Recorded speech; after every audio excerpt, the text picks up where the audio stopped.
Welcome दोस्तों। क्या आप जानते हैं भारत का समंदर 7,517 किलोमीटर में फैला हुआ है। यह समंदर सिर्फ पानी नहीं है, एक जीवन रेखा है। सदियों से मछुआरों के लिए रोजी रोटी, पहचान और श्रद्धा का केंद्र है। लेकिन आज उन्हीं मछुआरों को बहुत सारी मुसीबतों का सामना करना पड़ रहा है।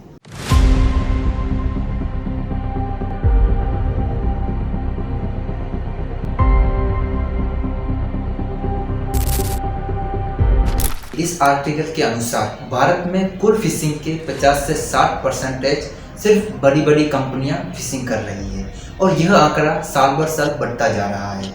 और इसके कारण जो लोकल मछुआरे हैं उनको खाली हाथ लौटना पड़ रहा है। भारत की कुल बस्ती लगभग 140 करोड़ है और उसमें करीब 27,80,000 लोग सीधी तौर से फिशिंग पर आधारित हैं। अगर हम कैलकुलेशन करें तो इसका आंकड़ा निकलता है 0.2% और ये भी हमारे देश में बहुत बड़ी संख्या है। जहां कभी नावें मछलियों से भरकर लौटती थी, आज वहां सिर्फ सन्नाटा है। कंपनियों के बड़े बड़े ट्रॉलर गहरे समुद्र में जाल बिछा रहे हैं और जो लोकल मछुआरे हैं उनको खाली हाथ लौटना पड़ रहा है। सिर्फ मछलियां नहीं छीनी जा रही है, छीना जा रहा है पूरा जीवन।